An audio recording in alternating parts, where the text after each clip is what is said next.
আসসালামু আলাইকুম। আমি ডাক্তার মোহাম্মদ নিয়ামুল ইসলাম, সহকারী অধ্যাপক শহীদ নজরুল ইসলাম মেডিকেল কলেজ। আমি আজকে বর্তমান সময়ে মহামারী সৃষ্টিকারী রোগ কোভিড-19 এবং করোনা ভাইরাস সম্বন্ধে আমার যে অভিজ্ঞতা তা আপনাদের সাথে শেয়ার করতে চাচ্ছি।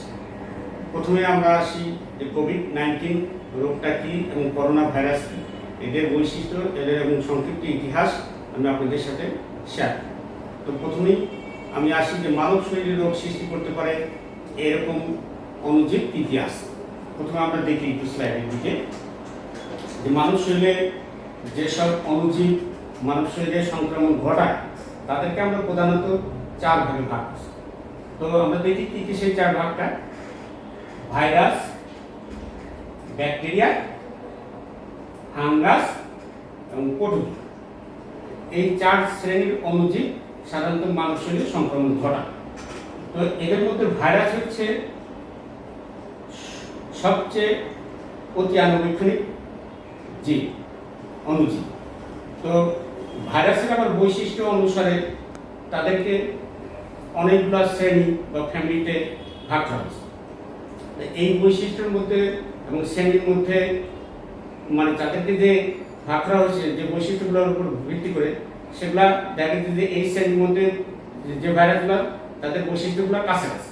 তাই এরকম একটা বড় শ্রেণী হচ্ছে বা ফ্যামিলি হচ্ছে করোনা ভাইরাস। তো করোনা ভাইরাস কেন নামটা করোনা হলো এবং মানে সেটা আমি একটু আলোকপাত করার চেষ্টা করব। করোনা একটা Latin word. Corona comes from English word crown. Crown means এটা মুকুট, যেটা দেখতে অনেকটা মুকুট বা গোলাকৃতির। তো সেটা আমি একটা ছোট্ট উদাহরণ দিয়ে দেখাচ্ছি। এটা আপনি দেখতে পারেন যে এটা একটা মুকুট, এটার বাইরে আবার স্পাইক আছে, ভিতরে ম্যাটেরিয়াল আছে। ভিতরে ম্যাটেরিয়াল এটাকে যদি আমরা করোনা ভাইরাসের সাথে তুলনা করি তাহলে পরে ভাইরাসের ভিতরে থাকবে নিউক্লিক অ্যাসিড, যেটা করোনা ভাইরাসের ক্ষেত্রে আরএনএ, এবং তার বাইরে একটা এনভেলপ থাকবে। এনভেলপটা থাকবে এটা লাইপোপ্রোটিন দ্বারা তৈরি, এবং তার বাইরে স্পাইক, যেটা দ্বারা সে মানুষ শরীরে বাসা বাঁধে বা যেটা দ্বারা অ্যাটাচ হয়। সেই স্পাইকটা হচ্ছে এটা হচ্ছে গ্লাইকোপ্রোটিন। তো এই তিনটা আমরা আপাতত শিখি যে ভিতরে রয়েছে নিউক্লিক অ্যাসিড, বাইরে একটা এনভেলপ রয়েছে এবং তার বাইরে স্পাইক রয়েছে। স্পাইক হচ্ছে গ্লাইকোপ্রোটিন আর এনভেলপ হচ্ছে লাইপোপ্রোটিন, মানে লিপিড এবং প্রোটিনের সমন্বয়ে তৈরি। তো আমরা এখন আসি যে এই করোনা ভাইরাস আসলে কি, করোনা ভাইরাসের বৈশিষ্ট্য কি এবং করোনা ভাইরাসের সম্বন্ধে একটু জানার চেষ্টা করি। করোনা ভাইরাস এক ধরনের আরএনএ ভাইরাস, এটা একটা এনভেলপ ভাইরাস এবং তার গায়ে স্পাইক থাকে। তো আমরা প্রথমে সেটা করোনা ভাইরাস কিন্তু অনেক করোনা ভাইরাস অ্যানিমেলে থাকতে পারে। বিভিন্ন ধরনের অ্যানিমেলে সাধারণত করোনা ভাইরাসের বসবাস। তন্মধ্যে মানুষের শরীরে সংক্রমণ ঘটাতে পারে এরকম করোনা ভাইরাস এ পর্যন্ত পাওয়া গেছে এ পর্যন্ত মোট 7টি।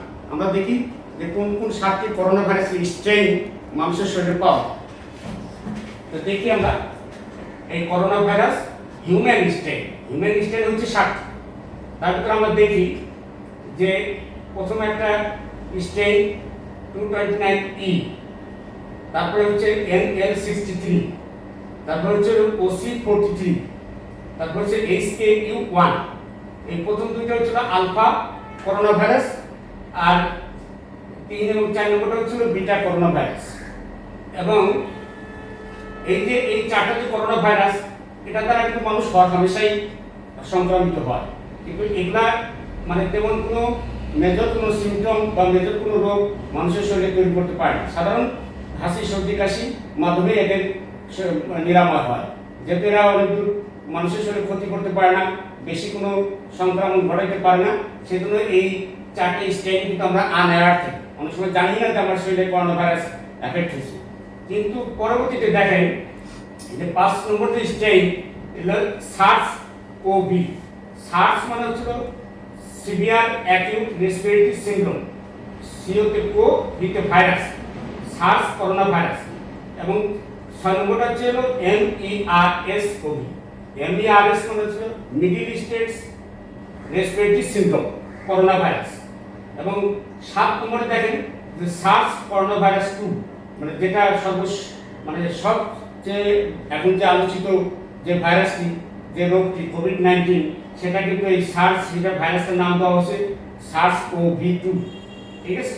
আর এটা দ্বারা সৃষ্ট এই রোগটা হচ্ছিল করোনা ভাইরাস ডিজিজ 19, যেহেতু 19 সালে এটা প্রথম দেখা দিল ডিসেম্বরে, সেজন্য এটা কোভিড-19। তো এই চারটা যে স্ট্রেইন, যে করোনা ভাইরাসের এই চারটে স্ট্রেইন আমরা অনেক সময় আনঅ্যাওয়ার থাকতেছি, আমাদের শরীরে অনেক সময় হচ্ছে কিন্তু আমরা টের পাচ্ছি না, ছোটখাটো সিমটমের মধ্যেও এটা সীমাবদ্ধ থাকতেছে। কিন্তু এই 5, 6 এবং 7 নম্বর যে স্ট্রেইন, এই তিনটে স্ট্রেইন মারাত্মক। এদের আউটব্রেক 5 নম্বর যেটা, সেটা আউটব্রেক SARS-CoV, এটার আউটব্রেক হয়েছিল 2003 সালে, এটাও চায়নাতেই হয়েছিল। এতে তো অনেক লোক মারা গিয়েছিল।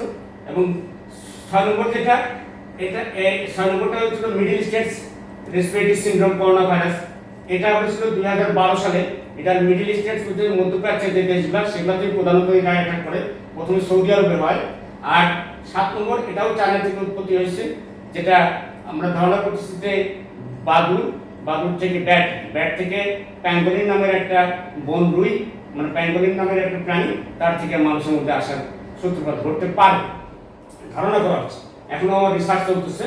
তো 5 নম্বর যে স্ট্রেইন আপনারা দেখলেন, যে severe acute respiratory syndrome Covey, মানে করোনা ভাইরাস, এটা 2003 সালে আউটব্রেক হয়েছিল। এটাও চায়নাতেই হয়েছিল একটা ফুড মার্কেটে। আর এটা হয়েছিল আপনি সিভেট ক্যাট থেকে। সিভেট ক্যাট এক ধরনের বিড়াল, সেটা থেকে এটার মানুষের শরীরে আসছিল। এবং MERS, মানে মিডল স্টেটস রেসপিরেটরি সিনড্রোম কোভাইরাস, এটা করোনা ভাইরাস, এটা আসছিল ক্যামেল থেকে, যেহেতু সৌদি আরবের ক্যামেল থেকে এটার উৎপত্তি হয়েছিল। এবং সার্স করোনা ভাইরাস, এটাও উৎপত্তি চায়না থেকে, এক ফুড মার্কেট থেকে। তো যাও, এটা হলো করোনা ভাইরাসের যে স্ট্রেইনগুলো মানুষ শরীরে বাসা বাঁধতে পারে বা মানুষ শরীরে সংক্রমণ ঘটাতে পারে, সেই 7টি করোনা ভাইরাস।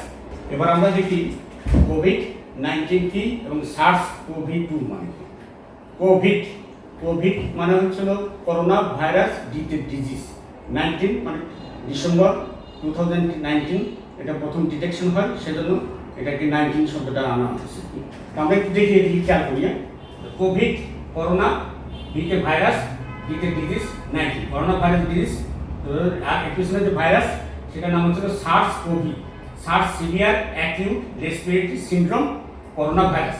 সিভিয়ার মানে মারাত্মক, অ্যাকিউট মানে তাৎক্ষণিক, রেসপিরেটরি মানে হলো শ্বসনতন্ত্র, যে শ্বাসযন্ত্র, যেহেতু এটা ভাইরাসটার প্রধান টার্গেট থাকে আমাদের শ্বাসযন্ত্রকে অ্যাটাক করা, সেজন্য রেসপিরেটরি সিনড্রোম হচ্ছে লক্ষণগুলো সমষ্টি।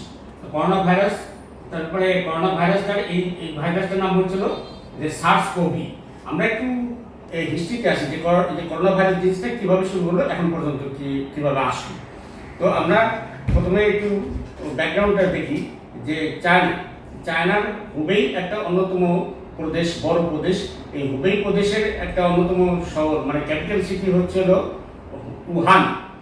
এই উহানের একটা মার্কেটের নাম হচ্ছিল ওয়ানান একটা সি ফুড মার্কেট। এখানে অনেক ধরনের অ্যানিম্যাল এখানে স্ল্যাটার হয়, বিভিন্ন ধরনের, এটা একটা ওয়েট মার্কেট আর কি। প্রথম এই জায়গায় কেসটা ডিটেকশন হয় হচ্ছিল, আমরা দেখি যে 8ই ডিসেম্বর 2019 এটা ফার্স্ট কেস ডিটেক্ট হয়। হয়তোবা নভেম্বর মাস থেকে ধারণা করা হয় এই ধরনের লক্ষণগুলো হচ্ছিল, যে ঠান্ডা, কাশি, এই মার্কেটের লোক যারা আসতেছে বা যারা এই মার্কেটের কর্মচারী, তাদেরকে এইরকম ঠান্ডা, কাশি হচ্ছিল। তো প্রথম কেস ডিটেকশন হয় হলো 2019 ডিসেম্বর 8 ডিসেম্বর। প্রথমে যে চায়নার যে ফিজিশিয়ানরা আছে বা ভাইরোলজিস্টরা আছে, তারা এটা নিজেরাই এটা সলভ করার চেষ্টা করতেছিল। প্রথমে এরা ভাবতেছিল যেটা নিউমোনিয়া অফ আননোন ইটিওলজি। তো নিউমোনিয়ার ট্রিটমেন্ট দিয়ে বা নিউমোনিয়ার চিকিৎসা করে যখন ভালো হচ্ছিল না, তারা বুঝতেছিল যে এটা নিউমোনিয়া না, এটা কোনো ভাইরাল ডিজিজ হবে। তখন তারা ভাইরাসটাকে ডিটেক্ট করার চেষ্টা করলো, এর জেনেটিক সিকোয়েন্স মিলানোর চেষ্টা করলো, কিন্তু কোনো ভাইরাসের জেনেটিক সিকোয়েন্সের সাথে এই ভাইরাসের জেনেটিক সিকোয়েন্স মিলতেছিল না। তো ওই জন্য তারা মানে এটাকে মানে সম্পূর্ণ এটা এক্সপ্রেস করতে পারেনি। তো তখন তারা ফেল হয়ে তারা 30শে ডিসেম্বর 2019 WHO-কে ইনফর্ম করলো যে এরকম একটা এখানে ভাইরাস পাওয়া যাচ্ছে, ভাইরাস ঘটিত রোগ পাওয়া যাচ্ছে, যেটার জেনেটিক সিকোয়েন্স তারা মিলাইতে পারতেছে না অন্য ভাইরাসের সাথে। যারা জেনেটিক সিকোয়েন্স অন্যান্য ভাইরাসের ডাটা ব্যাংকে জমা দিচ্ছে কিন্তু ম্যাচ করছে, তখন WHO-কে তারা ইনফর্ম করলো 30শে ডিসেম্বর। তো WHO একটা ইন্টারন্যাশনাল একটা নিয়ম আছে যে আপনার অঞ্চলে বা আপনার দেশে বা আপনার এলাকায় যদি কোনো নতুন রোগের ইমার্জেন্সি হয় বা নতুন কোনো অজ্ঞাত কোনো রোগে যদি মানুষ মারা যেতে থাকে, তাহলে পরে সেটাই WHO-কে ইনফর্ম করা। তো যাই হোক, তারা লেট করে হলেও জানালো 30 তারিখে। তো 8 জানুয়ারিতে এসে চায়নার একটা ফুল জিনোম, এই ভাইরাসটা ফুল জিনোম তারা মানে আবিষ্কার করতে পারলো এবং সেটা মানে WHO-কে জমা দিল, ডাটা ব্যাংকে জমা দিল। তারপরে 30শে জানুয়ারি এটা WHO ফেক মানে হচ্ছিল public health emergency of international concern, মানে এটা বললো যে এটা গ্লোবাল একটা ইমার্জেন্সি সিচুয়েশন। এটা WHO ইনফর্ম ইয়ে করলো 30শে জানুয়ারি। আর 11 ফেব্রুয়ারি হচ্ছিল এই কোভিড-19 যে ডিজিজটা, এটা নাম নেমিং হলো যে 8 ফেব্রুয়ারি। এটা WHO এই নামটা দিয়েছে আর কি। তো এটার নামটা নিয়েও অনেক ধরনের কথাবার্তা চলছিল আগে থেকে। কেউ এটাকে ওয়ান ডিজিজ, কেউ বলছিল চায়না ডিজিজ, কেউ বলছিল কুং ডিজিজ, এরকম নামটা পরে সর্বোচ্চ সম্মতিক্রমে এটা WHO এর নাম ফাইনাল করলো যে এটা কোভিড-19। তারপরে আমরা দেখি যে এটা 11 ফেব্রুয়ারিতে নেমিং, আর 11 মার্চে এসে এটা প্যান্ডেমিক ঘোষণা করা হলো, যেটা WHO করলো। এটা প্যান্ডেমিক মানে হচ্ছিল সারা বিশ্বে এটা মহামারী সৃষ্টিকারী। এর আগেও কয়েকবার তাদের ইন্টারন্যাশনাল কমিটির সাথে তারা মিটিং করেছে, কিন্তু ফাইনালি সিদ্ধান্ত হয়েছে 11 তারিখে যে এটা গ্লোবাল প্যান্ডেমিক মানে হচ্ছিল মহামারী, যেটা ইন্টারন্যাশনাল অনেক দেশে হচ্ছে। যখন আপনার একটা দেশের মধ্যে কোনো একটা ডিজিজ অনেক মানে বেশি প্রকট আকার ধারণ করে বা মারা যেতে থাকে, তখন এটা এপিডেমিক হয়। সেটাই যে এপিডেমিকটাই যখন বিভিন্ন কান্ট্রিতে হতে থাকে, তখন এটা প্যান্ডেমিক হয়। প্যান্ডেমিক মানে 8 মার্চ বাংলাদেশে প্রথম কেস ডিটেকশন হয় এবং 18 মার্চ বাংলাদেশে প্রথম মারা যায় প্রথম কেসটা। আর এখন পর্যন্ত যে সিচুয়েশন সেটা আপনারা নিশ্চয়ই অবগত আছেন। আমি আরেকটু বলতে চাচ্ছি, সরি, যে এই যে এই করোনা ভাইরাস ডিজিজ ওই যে উহান সিটিতে যে ওয়ান মার্কেটে এটা কিভাবে আসলো বা সে সম্পর্কে এখনো কোনো কিছু শিওর না। তবে এটা ধারণা করা হয় যে এটা যে জেনেটিক সিকোয়েন্স এটা মেলে শুধু ওই যে বাদুড়ের মধ্যে যে সার্স করোনা ভাইরাস আছে সেটার সাথে 96% মিল খায়। সেজন্য ধারণা করা হয় যে বাদুড় থেকে এটা ব্যাট থেকে এটা প্রথম প্যাঙ্গোলিন নামে একটা বনরুই প্রাণী আছে, যেটা চায়নাতে আছে, তো আফ্রিকাতেও আছে। তো এই বাদুড় থেকে এই প্যাঙ্গোলিন থেকে হিউম্যান এভাবে একটা আসার একটা পসিবিলিটি আছে, যেটা এখনো পর্যন্ত নট ইয়েট এস্টাবলিশড, তবে প্রবাবল। তো যাই হোক, এ পর্যন্ত আমরা জানলাম যে কোভিড-19 কি। এ পর্যায়ে আমরা কোভিড-19 এর লক্ষণগুলো একটু আলাপ করতে পারি।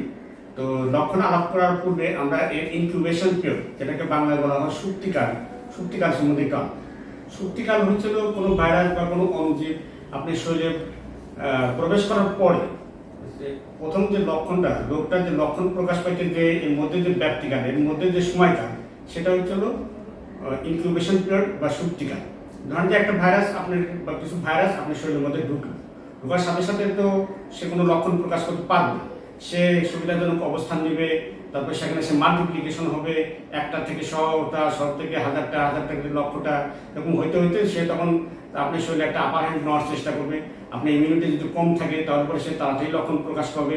তো এরকম হচ্ছিল যে লক্ষণ আপনার শরীরে ভাইরাস প্রবেশ করলো এবং আপনার শরীরের ভিতরে যে যতদিন পরে লক্ষণটা প্রকাশ করলো এর মাঝখানে যে সময়টা, সেটা হচ্ছিল ইনকিউবেশন পিরিয়ড বা সুপ্তিকাল। তো করোনা ভাইরাস ডিজিজের ক্ষেত্রে দেখা গেছে যে এই SARS-CoV ভাইরাস আপনার শরীরে ঢোকার পরে সাধারণত 14 দিনের মধ্যেই আপনার এই লক্ষণগুলো প্রকাশ পায়। এর রেঞ্জটা হচ্ছিল 1 থেকে 14 দিন, আর এই গড়টা হচ্ছিল 5 days, মানে মিন পিরিয়ডটা হচ্ছিল 5 days। আমরা একটু দেখি বোর্ডের দিকে খেয়াল করে। ইনকিউবেশন পিরিয়ড সুপ্তকাল 1 থেকে 14 দিন, মিন হচ্ছে 5 days, মানে গড়ে দেখা গেছে যে 5ম দিনেই মানুষ বেশি অ্যাফেক্টেড মানে লক্ষণ প্রকাশ করছে। আর সিমটম হচ্ছে লক্ষণ সমূহ হলো বাইরের কি লক্ষণ সে প্রাথমিক অবস্থায় তৈরি করতেছে। তো লক্ষণগুলো আমরা দেখি। ফার্স্টে ফিভার হচ্ছিল জ্বর, রাইজ অফ টেম্পারেচার, মানুষের শরীরে একটা স্বাভাবিক তাপমাত্রা আছে, যেটা এটা আমরা ফারেনহাইট স্কেলে করি 98.4 ডিগ্রি ফারেনহাইট। তো এটার থেকে যখন বাড়বে বা 100 ডিগ্রির উপরে যখন যায় তখন আমরা এটাকে জ্বর বা রাইজ অফ টেম্পারেচার। তারপরে আর কি লক্ষণ হতে পারে? কাশিটা ইনিশিয়ালি এটা ড্রাই কাপ, পরে এটা প্রোডাক্টিভ কাপও হইতে পারে, রেসপিরেটরি ট্র্যাক্ট আবার সেকেন্ডারি ইনফেকশন হয়ে তখনও হতে পারে। তো প্রাথমিক অবস্থায় ড্রাই কফি বেশি পাওয়া যাচ্ছে। তারপরে হচ্ছে দুর্বলতা, এটা ফ্যাটিকনেস। তারপরে ছিল স্পুটাম বা কাশি, এটা হলো কাশি প্রোডাক্টিভ 33%। শর্টনেস অফ ব্রেথ মানে শ্বাসকষ্ট, ডিসনিয়া যেটাকে বলি আমরা। তারপরে শোর থ্রোট, গলা ব্যথা থাকতে পারে বা খাইতে গেলে গলা ব্যথা হতে পারে। তারপরে ছিল হেডেক, মাথা ব্যথা। তো মাথা ব্যথা হতে পারে। আদার কিছু আরো সিমটম আছে, যেমন রানিং নোজ, নাক দিয়ে পানি পড়া, নেজাল কনজেশন, নাক বন্ধ হয়ে থাকা, স্নেজিং মানে হাঁচি হওয়া, তারপরে অ্যানোরেক্সিয়া মানে ক্ষুধামান্দা, খাওয়ার প্রতি যে রুচিটা এটা কমে যাওয়া, ডায়রিয়া মানে লুজ মোশন হওয়া, ডায়রিয়া। তো এগুলাও থাকতে পারে। তবে লক্ষণগুলো দেখা গেছে যে ফিভার বা ড্রাই কাফ বা ফ্যাটিকনেস, এগুলা একটা পার্সেন্টেজ, একটা স্টাডিতে দেখা গেছে যে মানে এগুলোর পার্সেন্টেজ বেশি। তারপরে একটু দেখি যে ফিভার 88%, শুকনা কাশি 68%, দুর্বলতা বা ফ্যাটিকনেস 38%, স্পুটাম বা কাশি হচ্ছে 33%, শর্টনেস অফ ব্রেথ 18%, গলা ব্যথা যেটা শোর থ্রোট বলি 13%, হেডেক 13%, আদার এই সিমটমগুলো থাকে। তবে একই ব্যক্তি সবগুলো সিমটম যে একই সাথে ডেভেলপ করবে এমন কিছু না। একই লোকের কিছু এখনকার কিছু সিমটম থাকতে পারে, এখনকার কিছু সিমটম থাকতে পারে। তবে আবার সবগুলো সিমটমও থাকতে পারে। তবে আবার দেখা যাচ্ছে যে অ্যাসিমটমেটিক মানে কিছু সিমটম হচ্ছে, হয়তো সে আনায়ার আছে, গলা ব্যথা হালকা বা সাধারণ সর্দি কাশি, সেগুলো সে আনায়ার থাকে বা সিমটমগুলো প্রকট না, এরকমও থাকতে পারে। তবে যখন এগুলা আমাদের স্টাডিতে, তবে এগুলাই বেশি ধরা পড়ছে প্রাথমিক অবস্থায়। আমরা আচ্ছা দেখি যে করোনার যে সিমটম এর আউটকামগুলো কিরকম হতে পারে বা সিমটম অনুসারে আমরা এই করোনা ভাইরাস ডিজিজকে সিমটমের শ্রেণী বিভাগ করছি 3 শ্রেণীতে। তো আমরা এখন যে সিমটমগুলো দেখলাম বোর্ডে, সেই সিমটমগুলো আসলে সবই মৃদু সিমটম বা মাইল্ড সিমটম বলতে, মাইল্ড টু মডারেট সিমটম। এদিকে একটু খেয়াল করি যে মাইল্ড টু মডারেট সিমটম 80% মানে হচ্ছিল যত লোক করোনা ভাইরাস ডিজিজে আক্রান্ত হচ্ছে তাদের যে সিমটমগুলো দেখা দিচ্ছে বা 80% লোকই কিন্তু মানে ভালো হয়ে যাচ্ছে। সাধারণত চিকিৎসা তেমন একটা লাগতেছে না বা সামান্য চিকিৎসাতেই সাধারণ ওষুধ দ্বারাই তারা ভালো হয়ে যাচ্ছে। যদি নিয়মকানুনের মধ্যে থাকে এবং সাধারণ ওষুধ খায়, আইসোলেশনে থাকে, তারপরে তারা ভালো হয়ে যাচ্ছে। আর 40% লোকের সিমটমগুলো আর একটু তীব্র হচ্ছে, যেটাকে বলে সিভিয়ার ডিজিজ।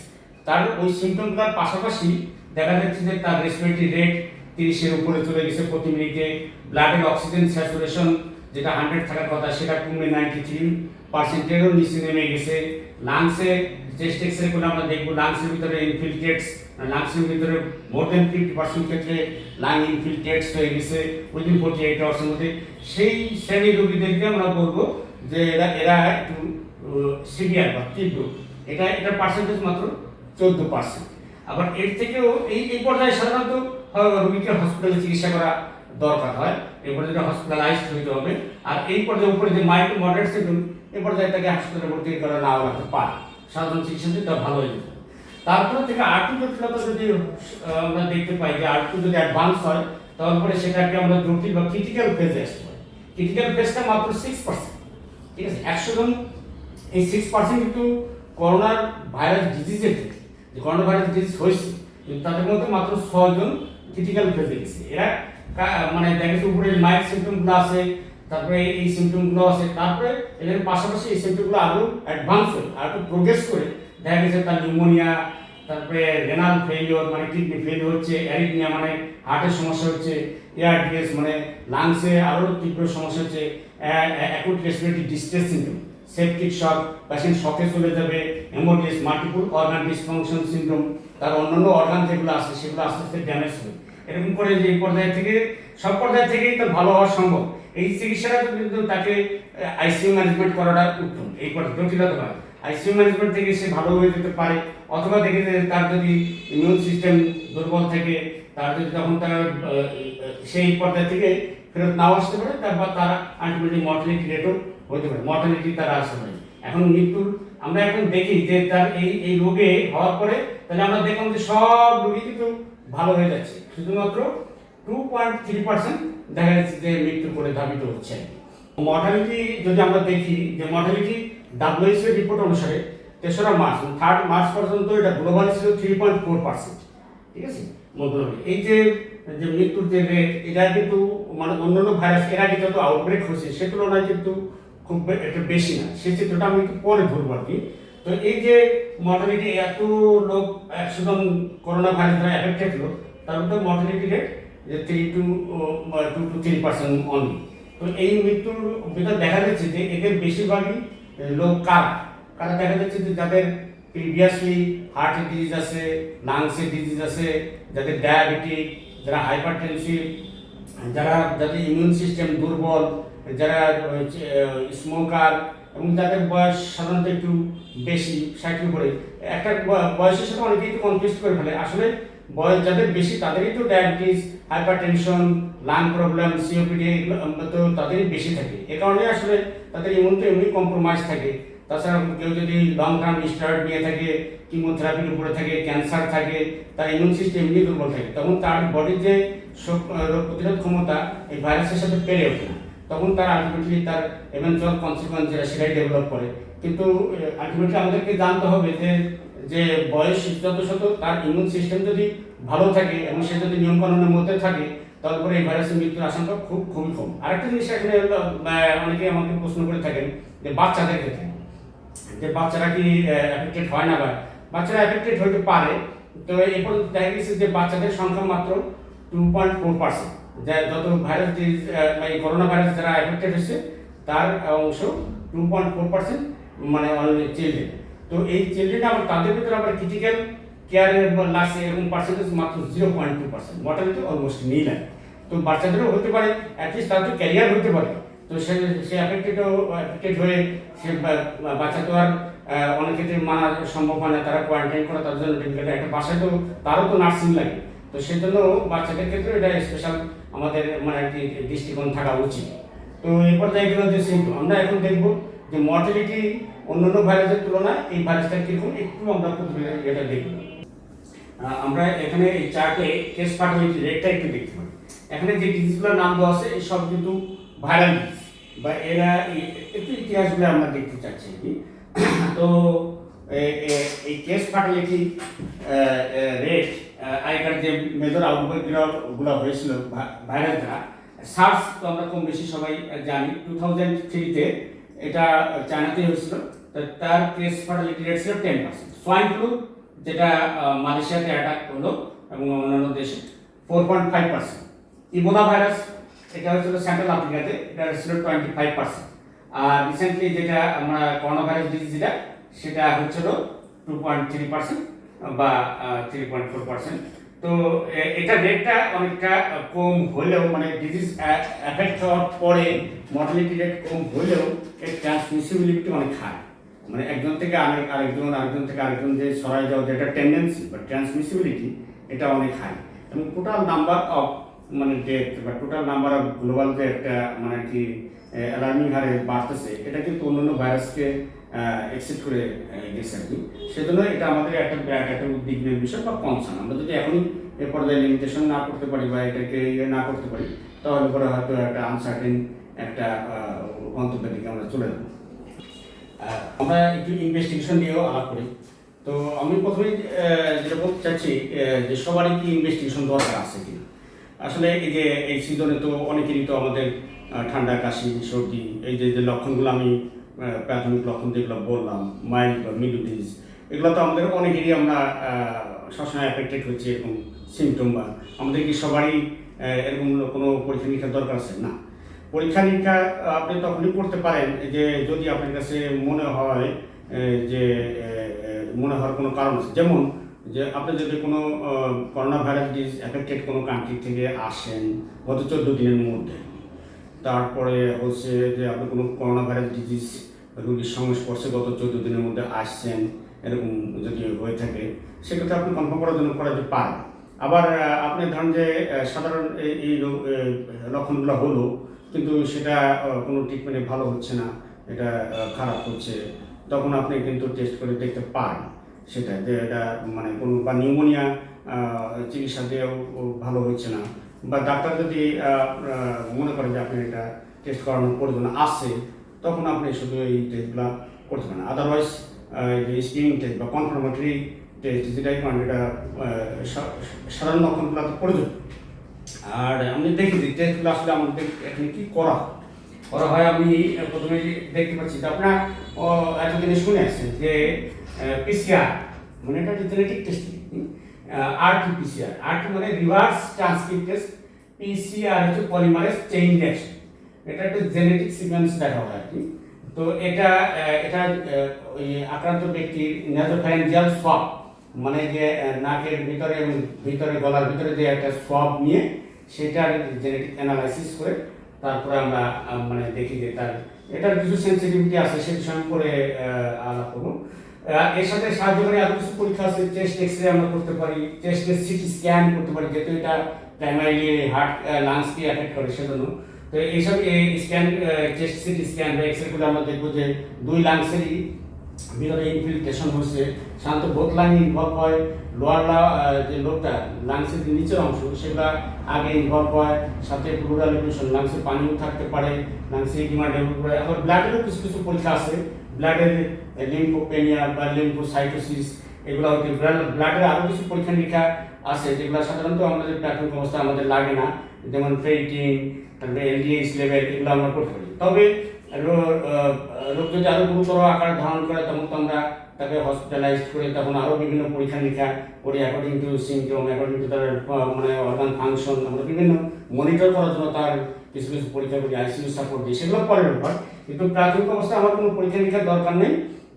যদি আমার মানে বিদেশ থেকে গত 14 দিনের মধ্যে এসে থাকি বা কোনো করোনা ভাইরাস ডিজিজের লোকের সংস্পর্শে আমি গিয়েছি এরকম যদি হয়, বা আমার সাধারণ সিমটমগুলো মানে প্রতিকার হচ্ছে না সাধারণ ওষুধে বা ডাক্তার যদি সাজেস্ট করে, তখনই শুধুমাত্র আমরা এটা এই টেস্টগুলো করতে পারি কনফার্ম করার জন্য। তো আমি এই করতে পারি, আদারওয়াইজ এর জন্য দরকার নেই। এখন এই স্টেটগুলো বাংলাদেশে এখন যে সংকট কথা আপনারা শুনছেন, এখন সেই সংকট আশা করি বর্তমান সরকারের সদস্য এখন আর সেরকম সংকট নাই। তো কিন্তু তারপরেও আপনি এটা হয়তো পরীক্ষা নিরীক্ষা করার কোনো প্রয়োজন লাগবে না। আমরা এই পর্যায়ে করোনা ভাইরাস ডিজিজ 19 এর প্রতিকার সম্বন্ধে একটু আলোচনা করতে পারি। তো প্রতিকার যেহেতু ভাইরাল ডিজিজ, এটা তো সুনির্দিষ্ট কোনো স্পেসিফিক চিকিৎসা নাই, তো সেক্ষেত্রে সবচেয়ে ভালো হয় প্রতিকারটাই আমাদের প্রধান বিষয় হওয়া উচিত। প্রতিকার করতে পারলে পরে আমরা ভাইরাস থেকে মুক্ত থাকতে পারবো।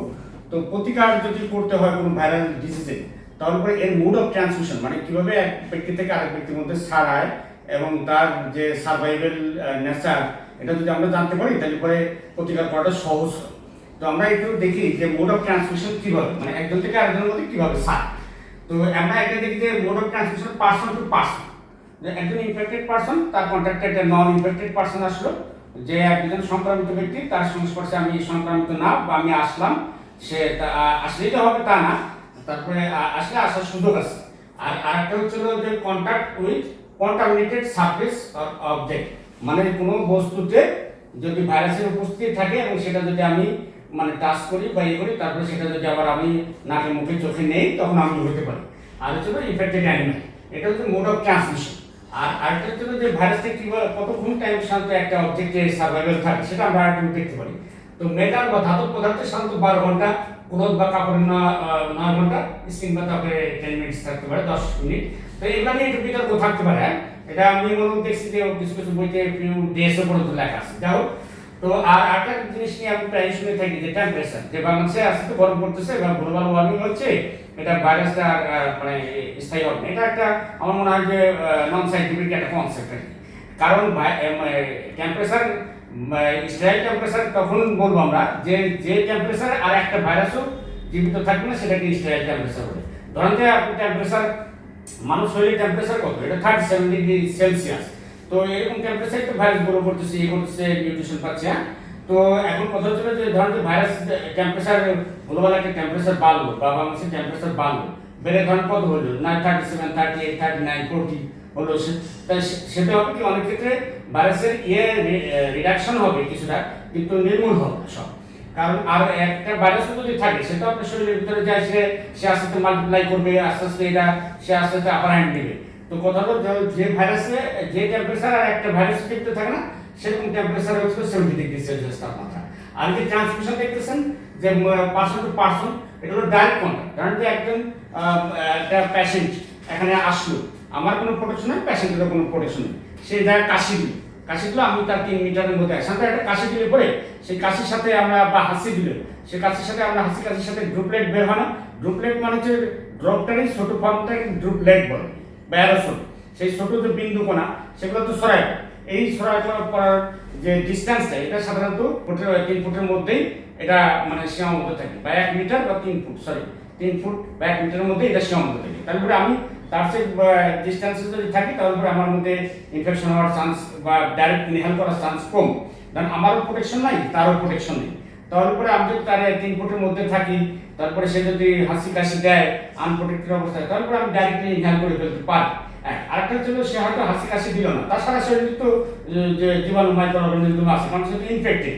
তারপরে সে যদি এখানে কোনো হাত রাখে বা ওই দরজা জানালায় দরজাটা খুলছে তো সেখানে হাত রাখে, বা ওই সিঁড়িতে রেলিংয়ে সেখানে সে হাত রাখে, আমিও আমার এখানে ধরেই আবরণ দিলাম, সে এখানে এসে গেছে, বা আমি ওই দরজাটা টান দিলাম বা ওই রেলিং ধরে গেলাম, তারপরে আবার আমি সেই হাতটাকে আবার নিজের নাকে মুখে চোখে নিলাম, মানে এখানে নোয়ার আগে আমি হাতটাকে স্যানিটাইজ করলাম না বা হাত সাবান দিয়ে ধুলাম না, সেক্ষেত্রে কিন্তু আমি কিন্তু ইনফেক্টেড হতে পারি। আবার ধরেন দেখো সেটা হলো সারফেস থেকে আমি আসলাম, ইনফেক্টেড সারফেস বা অবজেক্ট থেকে আমি পাই, আবার ইনফেক্টেড অ্যানিমাল থেকেও আসলাম। এগুলো হচ্ছে মোড অফ ট্রান্সমিশন। এগুলা আলোচনা করলাম এই কারণে যে এগুলা থেকে প্রতিকার পাওয়ার জন্য কি কি আমার করণীয় সেগুলো আমরা এখন আলাপ করবো। হাত ধোয়ার যে এটা আমরা অনুসরণ করি, আর এই পর্যায়ে আমি একটু যে জিনিসটা দেখাতে চাচ্ছি সেটা হচ্ছিল আপনার মাস্ক। আসলে আমার কাছে যেটা সবচেয়ে বেশি লোকজন মানে বেশি অনুসরণ করতেছে আমার কাছে মনে হচ্ছে রাস্তাঘাটে সব জায়গায় আমি যা দেখছি যে সবাই মাস্ক কিন্তু ইউজ করতেছে। তো আমার কাছে যেটা দু একটা অতিরঞ্জিত যে বিষয়গুলো মনে হচ্ছে বা ইমপারফেক্ট মনে হচ্ছে সেটা হচ্ছিল মাস্ক কিন্তু অনেকের কাছে আমি জিজ্ঞাসা করছি যে সে মাছটা এই সিজনে কিনছে, একই মাছ সে প্রতিদিন ব্যবহার করতেছে, আর একটা মানে এইটা কিন্তু বা যে জায়গায় দরকার নেই মাস্কের সেই জায়গায় সে মাস্ক ব্যবহার করতেছে। মাস্ক হচ্ছিল একটা মাস বারবার ব্যবহার করা যাবে না। আর মাস্ক বাছাইয়ের ক্ষেত্রে একটা জিনিস, বিভিন্ন ধরনের মাস্ক বাজারে প্রচলিত আছে, তার মধ্যে সবচেয়ে যেটা বেশি ইফেক্টিভ N95 মাস্ক, সেটা সাধারণত অত অ্যাভেলেবেল না, যদিও এখন সরকার অ্যাভেলেবেল করার চেষ্টা করতেছে। আর N95 মাস্ক কিন্তু আপনার লাগবে তাও না, যারা হেলথ কেয়ার প্রোভাইডার আছে তারা অনেক ক্ষেত্রে N95 মাস্ক ব্যবহার করে। তো N95 মাস্ক ব্যবহার করার ক্ষেত্রে কিছু নিয়ম বা টেকনিক বা সেই জন্য আমার আলাদা ট্রেনিং দরকার লাগে। তো ওটা আমরা বাদ দিই, বাজারে যে অন্যান্য সার্জিক্যাল বা মেডিকেল মাস্ক আছে সেটা ব্যবহার করলেও চলবে, একই রকম রেজাল্ট আসবে। আর যেহেতু করোনা ভাইরাসটা সাইজে একটু বড়, তো সেজন্য এটা মোটামুটি মাস্কের বিষয়ে অত বেশি রিজিড থাকতে হবে যে এই ধরনের মাস্ক হইতে হবে এরকম কিছু না। তো সার্জিক্যাল মাস্ক ব্যবহার করলেও আমরা কিন্তু আমাদের যে উদ্দেশ্য সেটা আমরা পাবো। তবে মাস্কের বিষয়ে যে ব্যাপারটা সবচেয়ে বেশি খেয়াল রাখা দরকার যে মাস্কের জন্য অতি ব্যবহার না হয় বা অতিরঞ্জিত ব্যবহার না হয়, সব জায়গায় যেন এটা ব্যবহার না হয়, বা আমরা দেখা যাচ্ছে অনেকেই সবাই যার যে পেশার প্রয়োজন নাই সেও দেখা যাচ্ছে কিনতেছে, সবসময় ব্যবহার করতেছে, এতে কিন্তু মাস্কের বাজারে একটা কৃত্রিম সংকট তৈরি হইতে সময় লাগে না। তো আমি প্রথমে একটু আসি যে মাস্ক কখন আমার ব্যবহার করা উচিত। মাস্কটা আসলে ব্যবহার করা উচিত চারটে ক্ষেত্রে আমি মাস্ক ব্যবহার করব। একটা হচ্ছে হলো যদি আমার নিজের হাসি কাশি থাকে তখন আমি এই মাস্ক ব্যবহার করি, আমার নিজেরই হাসি কাশি আসে। আর একটা হচ্ছে যে আমি এমন কোনো লোককে দেখতে যাচ্ছি বা এমন কোনো লোকের সংস্পর্শে আমি যাচ্ছি যার হাসি কাশি আসে বা আসে বলে আমার মনে হচ্ছে, তখন কিন্তু আমি মাস্ক ইউজ করব। অথবা আমি জনবহুল এলাকায় যাচ্ছি বা যাবো, সেই সময় কিন্তু আমি মাস্ক পরিধান করার চেষ্টা করব। অথবা আমি একজন হেলথ কেয়ার প্রোভাইডার, আমাকে প্রত্যক্ষভাবে রোগীদের সেবা দিতে হয়, তখন কিন্তু আমাকে মাস্ক পরাটাই উত্তম, কারণ সেখানে যে কোনো লোক আছে হাসি কাশি দিলে আমি ইনফেক্টেড হওয়ার একটা চান্স থাকে। তো সেক্ষেত্রে এই চারটা ক্ষেত্রে তারপরে কি বললাম, যদি আমার নিজের হাসি কাশি থাকে তখন, বা এমন কোনো জায়গায় যাচ্ছি বা এমন কোনো লোকের সংস্পর্শে যাচ্ছি যেখানে হাসি কাশি লোক থাকতে পারে, এরকম জনবহুল এলাকায় যাচ্ছি সেই সময়, অথবা আমি হেলথ কেয়ার প্রোভাইডার, এই চারটা ক্ষেত্রে আমি সাধারণত মাস্কের ইউজ করার চেষ্টা করি। আমি একটু মাস্কটা কীভাবে ব্যবহার হওয়া উচিত সেটা সম্বন্ধে একটু দেখি দেখানো যায়। তো মাস্ক আমি তো প্রথমে বলছি যে মাস্ক ইউজের ক্ষেত্রে যে কোনো এক ধরনের সার্জিক্যাল বা মেডিকেল মাস্ক হলে চলবে। তো মাস্ক যখন আমরা ইউজ করবো তার আগে কিন্তু আমি হাতটাকে হ্যান্ড স্যানিটাইজার হোক বা সাবান পানি দিয়ে ধুয়ে নিই। ধোয়ার পরে তারপর আমি মাস্কটাকে খুলবো। খোলার পরে যে জিনিসটা আমাকে খেয়াল রাখতে হবে যে আমি যে মাস্কের ভিতরে কালার সারফেস থাকতে পারে, একটা দুটি সারফেস, একটা আউটার সারফেস, একটা ইনার সারফেস। তা আউটার সারফেসটা হলো কালার সারফেস, কারণ এটা হচ্ছে হাইড্রোফোবিক, মানে এখানে যে অ্যারোসল বা ড্রপলেটসগুলো আসবে সেগুলো রিপেল করবে, হ্যাঁ। আর ভিতরকার ইনার যে সারফেস সেটা হলো হাইগ্রোস্কোপিক, এটা আমি যে কাশি দেবো সেগুলো অ্যাবজর্ব করবে। তো অনেক সময় 3 লেয়ারও থাকে, তার ভিতরটা হলো ফিল্টারিং লেয়ার। তো আমি একটু দেখি একটা, এটা এখানে খেয়াল করে দেখেন, এটা হচ্ছে কালার সারফেস, এটা থাকবে বাইরে, আর এই যে হোয়াইট সারফেস এটা থাকবে ভিতরে। এটা আমি এভাবে নিব, নেওয়ার পরে আপনি একদম দেখবেন যে সবচেয়ে আমি আগে আইডেন্টিফাই করব যে এখানে কিন্তু একটা মেটালিক মেটাল আছে। এই মেটালটাকে আমি নাকের উপরে ফার্স্টে আমি এরকম করে রাখবো, দিয়ে এই মেটালটা চাপ দিই, নাকের শেপে মোল্ডে নিব। এটা খেয়াল রাখতে হবে। আরেকটা জিনিস খেয়াল রাখতে হবে, যে জিনিসটা সেটা হলো এই নিচের যে ইয়েটা, এটা যেন আমার নাক, মুখ এবং থুতনি এই তিনটা যেন কাভার হয়, ঠিক আছে। এইটা একটু খেয়াল রাখতে হবে, আমার তিনটাই কাভার হতে হবে। এটা তারপর আমি এয়ারে এটা ফিক্স করবো, এই তিনটাই কাভার হতে হবে। তো এটা আমার নির্দিষ্ট যে জায়গায় আমি যাওয়ার দরকার সেখানে যে গেলাম, আমাদের কাজ সারলাম, তারপরে পরে আমার পাঁচ সার্কেল করে এটা আমি ডিসকার্ড করবো। ডিসকার্ড করার সময় খেয়াল রাখতে হবে যে আমি আগে এটা খুলবো, খুলে এটা আমি একটা ডিসপোজেবল বিনে ফেলবো, ঢাকনাওয়ালা ডিসপোজেবল বিনে, একটা ঢাকনাওয়ালা বিনে ফেলবো। ফেলার পরে আমি হাতটাকে আবার সাবান পানি দিয়ে ধুবো বা হ্যান্ড স্যানিটাইজার ইউজ করবো। তা এটা হচ্ছিল একটা মাস্ক ব্যবহার করার মোটামুটি একটা আইডিয়াল পদ্ধতি, এভাবে আমরা করার চেষ্টা করি। এ পর্যায়ে আমরা করোনা ভাইরাস প্রতিরোধ করতে কী কী আমরা অনুসরণ করতে পারি বা কী নিয়ম নীতি আমরা মেনে চলতে পারি সেগুলো যদি একটু আলোচনা করা যায় তা আরও ভালো হয়। তো আমরা প্রথমেই দেখি, আমি এখানে কি লিখছি, প্রতিরোধ ব্যবস্থা। প্রতিরোধ ব্যবস্থা বারবার সাবান পানি দিয়ে হাত ধোয়া, হ্যাঁ, বারবার সাবান পানি দিয়ে হাত ধোয়া, হাত না ধুয়ে চোখ মুখ নাক স্পর্শ না করা, হাসি কাশি দেওয়ার সময় মুখ ঢেকে রাখা, হ্যান্ডশেক কুলাকুলি পরিহার করা, হাসি কাশি আসে এমন লোক থেকে কমপক্ষে 3 ফুট দূরত্বে থাকা, জনাকীর্ণ পরিবেশ পরিহার করা, অসুস্থ পশু পাখির সংস্পর্শে না আসা, মোবাইল ফোন কম্পিউটার পরিষ্কার রাখা। এখানে বলছে যে মোবাইল ফোন আমরা কিন্তু অনেক সময় হাত পরিষ্কার করে আবার যে ইনফেক্টেড মোবাইল আবার হাতে ধরি, বিশেষ করে মোবাইল ফোন কম্পিউটারের বিশেষ করে কিবোর্ড, এটা কিন্তু মাল্টিপল ইউজ হয় অনেক সময়, সে বিষয়গুলো এগুলো পরিষ্কার রাখা দরকার। আবার বিশেষ করে নিজের মানিব্যাগটা এটাও কিন্তু খেয়াল রাখা দরকার। মোবাইল কম্পিউটার মানিব্যাগ এগুলো পরিষ্কার রাখা, সিঁড়ির হাতল পরিষ্কার রাখা।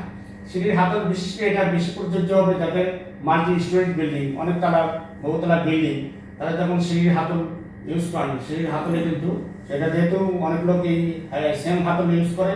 আবার ধরেন যে লিফটের যে বাটন আমরা চাপ দিই, সেই বাটনে কিন্তু সবাই চাপ দেওয়ার দিই, কমান্ডার দিই, তো ওই বাটনেও কিন্তু মাধ্যমে আমি ইনফেক্টেড হতে পারি, এই ব্যাপারগুলো খেয়াল রাখা। তো মাছ মাংস ভালোভাবে রান্না করা, এখানে মাছ মাংস ভালো করে রান্না করা বলতে এখানে গুরুত্ব দেওয়া হচ্ছে যে এটার জন্য আমরা ফুটায় মানে সিদ্ধ করি, যাতে 100 ডিগ্রি তাপমাত্রা, সিদ্ধ করতে হলে 100 ডিগ্রি তাপমাত্রা দরকার। আবার রান্না করার আগে যেন আমরা সেটা ঠিকমতো পরিষ্কার পরিচ্ছন্ন করে নিই, সেটাই খেয়াল রাখতে হবে। আর সময় বিশেষ গ্লাভস এবং মাস্ক ব্যবহার করা, তো এটা আমি একটু পরের দিকে আনছি কারণ এটার অনেক মিসইউজ আমি দেখতে পাইছি। তো এই জন্য এটাকে এই বিষয়ে আমি আরেকটু ক্লিয়ার করে বলবো। আরেকটা দেখেন যে অনলাইন অ্যাক্টিভিটি বৃদ্ধি করা। অনলাইন ইদানিং তো মানুষ অনেক অনলাইন কাজগুলো করতেছে, বিশেষ করে বাচ্চাদের এখন তো যেহেতু ছুটি আছে, অনলাইনের মাধ্যমে তার টিউটোরিয়াল কাজগুলো সে সম্পূর্ণ করতে পারে। বাইরে না যেয়ে ঘরে বসেই অনলাইনে বিনোদন করতে পারে, অনলাইনে বাজারঘাটও বা শপিং করা সম্ভব, অনলাইনে বিল পেমেন্ট করা আজকাল সম্ভব, অনলাইনে কিছু অফিসিয়াল কাজকর্ম আমরা করতে পারি। তো যেখানে অনলাইনে সুবিধা আছে সেগুলো আমরা জন্য ইউজ করি। পাবলিক ট্রান্সপোর্ট পরিহার করার চেষ্টা করি। পাবলিক ট্রান্সপোর্টে যেহেতু অনেক লোকের সেম ট্রান্সপোর্ট ইউজ করে, সেজন্য পাবলিক ট্রান্সপোর্ট ইউজ করে। পার্সোনাল ট্রান্সপোর্টে যদি সুবিধা থাকে তাহলে পরে সেটা ইউজ করে। আর পাবলিক ট্রান্সপোর্টে যদি উঠতেই হয়, ওঠার পরপরই যেন আমি মানে হ্যান্ড স্যানিটাইজার আমার পকেটে থাকে বা আমার জন্য হ্যান্ড গ্লাভস থাকে, সেগুলো আমরা ইউজ করার চেষ্টা করি। বেশিরভাগ সময় নিজ গৃহে থাকা, একেবারে খুব বেশি পর্যন্ত ছাড়া বাইরে যেন না যায় এবং নিজ গৃহে থাকার চেষ্টা করি। প্রতিবেশী বা আত্মীয় স্বজন এদের বাড়িতে যাতায়াতের মাত্রাটা একেবারে কমায় দিই, বা নিজ গৃহে আত্মীয় স্বজন আসার যে জন্য নিরুৎসাহিত করার চেষ্টা করি। খাবারে ভিটামিন সি, অ্যান্টিঅক্সিডেন্টের মাত্রা বেশি থাকা, এটা একটা উইক এভিডেন্স। তারপরে আমরা ভিটামিন সি, অ্যান্টিঅক্সিডেন্ট এইসব সমৃদ্ধ খাবার বেশি খাওয়ার চেষ্টা করি। স্ব স্থানে কোভিড-19 সম্বন্ধে সরকার নির্দেশনা মেনেছে। আমি যে দেশে, যে শহরে, যে স্থানে থাকি, সেই জায়গার লোকাল অথরিটি, গভর্নমেন্ট অথরিটি যে নিয়ম দিবেন, সেই নিয়মটি আমি অনুসরণ করার চেষ্টা করবো। তো এগুলা প্রতিরোধ ব্যবস্থা, এগুলা হচ্ছিল প্রধান। আরও অনেক ইয়ে থাকতে পারে, তবে দু একটা বিষয় আমি একটু ক্লিয়ার করবো আর কি। বিশেষ করে এখন দেখেন তো বারবার সাবান পানি দিয়ে হাত ধোয়া। এখন সাবান পানি বলতে বোঝাচ্ছে যে আপনি সাবান পানি ইউজ করবেন, সে ইউজ করা সাবান পানি যে কোনো সাবান হলেই চলবে। তবে সাবানটা যে আপনার কম দামি বেশি দামি এরকম কোনো ইয়ে নেই, বাসনা সাবান হইতে হবে এমন কোনো কথা নেই। তো যে সাবান কম দামি সাবান, সেগুলোতে ক্ষারের মাত্রা বেশি থাকে, সেগুলো তো আরও বেশি কার্যকর। তো সাবান ইউজ করার কথা বলা হচ্ছে যে এই যে আমরা একটু আগে আলোচনা করছিলাম যে এই ভাইরাসটা কিন্তু, এই যে করোনা ভাইরাস, এটা কিন্তু একটা এনভেলপ ভাইরাস। এই এনভেলপটা তৈরি হয় কিন্তু লাইপোপ্রোটিন দিয়ে। লাইপো মানে তো লিপিড মানে হচ্ছে ফ্যাট। তো তার সেটা ফ্যাটের একটা আস্তরতে কভার থাকে আর কি। তো এই কভার যদি লিপিড হয়, সেই কভারটাকে যদি আমি ডিস্ট্রয় করে দিতে পারি, আর কোনো লিপিড বা ফ্যাটকে ডিস্ট্রয় করতে হলে পরে শুধু পানি দিয়ে হাত দিলে হবে না। সেখানে যদি সাবান না থাকে, আমার হাতে যদি আপনার ফ্যাট থাকে, তারপরে সেটা দূরীভূত করার জন্য অবশ্যই সাবানের আশ্রয় নিতে হয়। সেজন্যই বলা হচ্ছে যে অবশ্যই সাবান পানিতে হাত ধুতে হবে, অথবা হ্যান্ড স্যানিটাইজার করতে হবে। হ্যান্ড স্যানিটাইজার যখন আমরা ইউজ করবো, তখন হ্যান্ড স্যানিটাইজার কিন্তু সেটা অ্যালকোহলিক বেস হলে পরে ভালো হয়। অ্যালকোহলিক বেস, সেটা অ্যালকোহলের মাত্রাটাও আবার সঠিকভাবে থাকতে হবে। 70% অ্যালকোহল থাকলে পরে সেটাই আপনার ডিসইনফেক্টেন্ট হিসেবে কার্যকর হবে। আর আমরা যখন হাত ধুবো বা তখন যেন এটা যেন কমপক্ষে 20 সেকেন্ড হয়, সেদিকেও আমাদের খেয়াল রাখতে হবে। আর হাত ধোয়ার যে স্টেপগুলো, সেগুলো একটু পরে আমি দেখাচ্ছি। তার আগে আমি দেখি যে কখন আমার হাত ধোয়াটা বারবার লেগেছি, তাই না? বারবার বলতে আসলে কখন আমার হাত ধোয়াটা উচিত। আপনি বেশি ধোন অসুবিধা নাই, কিন্তু এই কয়েকবার আপনার হাত ধোয়াটা খুবই উচিত। 1 নম্বর, জীবাণু লেগে থাকতে পারে এমন কিছু আপনি স্পর্শ করছেন, তারপরই হাত ধোয়া উচিত। 2 নম্বর, হাসি কাশি দেওয়ার পর আপনার হাত ধোয়া উচিত। রোগীর সেবা করার পর আপনি হাত ধোয়া উচিত। 3 নম্বর। আর 4 নম্বর হচ্ছে খাবার খাওয়া বা খাবার প্রস্তুত করার আগে। আর 5 নম্বর হচ্ছে টয়লেট ব্যবহার করার পরে। 6 নম্বর হচ্ছে যখনই হাত ময়লা হয় তখনই আপনি হাত সাবান পানি দিয়ে ধুবেন। 7 নম্বর হচ্ছে পশু পাখি বা উহার মল স্পর্শ করার পর। 8 নম্বর হচ্ছে বাইরে থেকে আসার পর আপনি হাত ধোবেন। এসব ক্ষেত্রে আপনি এই 8টা ক্ষেত্রে আপনি সাবান পানিতে হাত ধোয়ার চেষ্টা করবেন। আর আরেকটা বিষয় এই বিষয়ে একটু ক্লিয়ার করতে, যে হাত ধোয়াটা কীরকম হওয়া উচিত। ধরুন আমি সাবান ইউজ করব, তো সাবান সেটা তো বলছি যে কোনো সাবান হলেই হবে।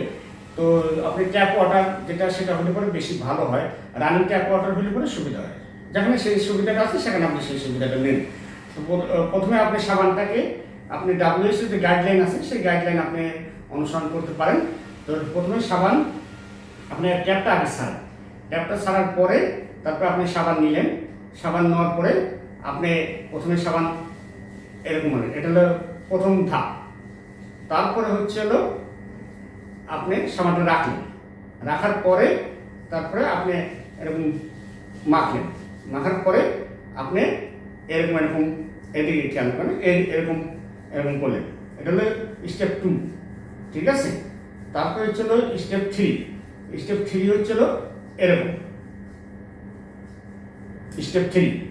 তারপরে হচ্ছিল স্টেপ 4। স্টেপ 4 দেখেন, স্টেপ 4। তারপরে হচ্ছিল স্টেপ 5, এই যে পুরো আঙুল বাদ আছে দেখছেন, স্টেপ 5, ঠিক আছে, স্টেপ 5। তারপর হচ্ছিল স্টেপ 6, এগুলো কিন্তু অনেক সময় বাদ করে দেয়, স্টেপ 6, ঠিক আছে। তারপর হচ্ছে আপনি এটা ইয়ে করতে পারেন, ঠিক আছে, স্টেপ 7। তারপরে আপনি যখন আবার হাত দেবেন তখন এরকম করে পানিটা যেন উপর থেকে নিচ দিকে আসে, আপনি হাতের কোণল পর্যন্ত আপনি হাত দেবেন না, উপর থেকে নিচ দিকে আসবেন, নিচ থেকে উপর দিকে এরকম যাবে আর কি। তারপরে আপনি ইয়ে করার পরে আপনি আপনার টিস্যু পেপার যে আছে, স্টাইল হলে পরে ভালো টিস্যু পেপার বা আপনার নিজস্ব পরিষ্কার টাইল থাকলেও চলবে, এটাতে আপনি মুছে ফেলে নেন এবং ট্যাপ ওয়াটারটা আপনি অবশ্যই বন্ধ করতে বলবেন না। এটা হচ্ছিল হাত ধোয়ার একটা আইডিয়াল একটা স্টক। তবে আপনি যে কোনো একটা প্রিন্সিপাল ইউজ করতে পারেন, এটার জন্য আপনার পারফেক্ট হয় সেদিকে আপনি খেয়াল। আমরা এর পাশাপাশি হ্যান্ড গ্লোভস সেটা ইউজের একটু সংক্ষেপে দেখে নিই যে হ্যান্ড গ্লোভসটা কীভাবে ইউজ করা উচিত। তো হ্যান্ড গ্লোভস ইউজ করার জন্য যে আপনি বাজার থেকে হ্যান্ড গ্লোভস আপনি কিনে আনেন, সেটা যে স্টাইল হলে তো অবশ্যই ভালো, স্টাইলে হতে হবে এমন কোনো ইয়ে নেই। তো হ্যান্ড গ্লোভস এটা একটা দামি জিনিস। তো এখানে অবশ্যই দেখেন যে এটা রাইট লেফট কিন্তু লেখা আছে, কারণ যেগুলো আনস্টাইল সেগুলোতে কিন্তু সাধারণত রাইট লেফট লেখা থাকে। দেখাচ্ছি এখানে 100টা গ্লাভস আছে, কিন্তু এটা কিন্তু আনস্টাইল, এখানে কিন্তু রাইট লেফট এগুলো লেখা থাকে না, যে কোনো একটা আপনি ইউজ করতে পারেন। এখন তো এটা রাইট লেফট লেখা আছে, তারপরে রাইটটা হোক আপনি যারা ডমিনেন্ট হ্যান্ডে আগে করতে পারেন, অসুবিধা নেই। তো এটা আইডিয়াল টেকনিকটা হচ্ছে হলো আপনি ভিতরের সারফেসটা আপনি ধরবেন, ধরে আপনি বাইরের সারফেসটা আপনি আগে ধরবেন। দেখেন আগে গোড়া আঙুল ধরার চেষ্টা করেন, ঢোকানোর চেষ্টা করেন, দেখেন আমি করছি, কিন্তু এই বাইরের কিন্তু আমার কোনো টাচ লাগে, ঠিক আছে। এটা একটা গ্লাভস পরা যেটাকে বলতেছি আমরা, এটা একটা ওপেন টেকনিক্যাল গ্লাভস পরার। তারপরে এটার ভিতরে ঢোকাই দিয়ে আপনি করুন,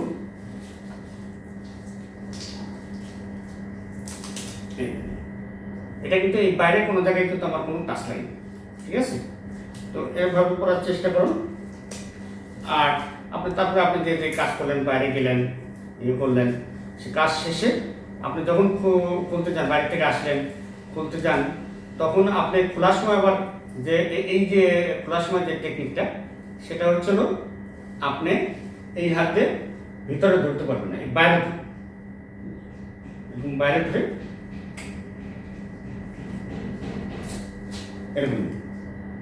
এরকম ধরে এইটাকে আমি হাতের মুঠে নিলাম, ঠিক আছে। নেওয়ার পরে এই হাত দিয়ে আমি ভিতরেটা তো আপনার মানে ইনফেক্টেড না, তাই না। আমি এখন কাজ করেছি, বাইরে কিন্তু ইনফেক্টেড হতে পারে, তাই না। ভিতরে তো যে জানি এটা এই হাতে এরকম দিয়ে দেখেন আমার হ্যাঁ ভিতরে আটকে গেছে, ঠিক আছে। এর ভিতরে কিন্তু ইনফেক্টেড না, এরকম করে ফেলবেন।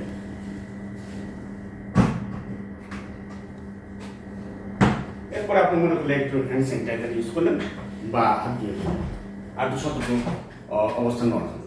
আর আরেকটু আমরা এটা বলি যে হ্যান্ড গ্লোভসের বিভিন্ন টেকনিক আছে করার, মানে গ্লোভিং এবং degloving, assisted technique, close technique, open technique. এটা আমি যেটা দেখুন, এটা একটা ওপেন টেকনিক। আপনার যেখানে এখানে এইসব ক্ষেত্রে সাধারণত আপনাকে এই টেকনিকটি ইউজ করতে হবে।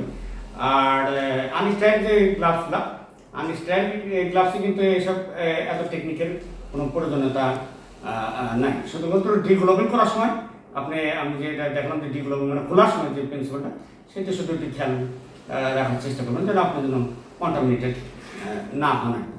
আর আরেকটা বিষয় একটু আলোকপাত করি, সেটা হচ্ছিল আপনার কাপিং এটিকেট। আমরা যে কাশি দেই বা হাসি দেই সেই এটিকেট বা সেই শিষ্টাচার আমরা কিন্তু অনেক সময় মানি না বা করার অভ্যাস করি না।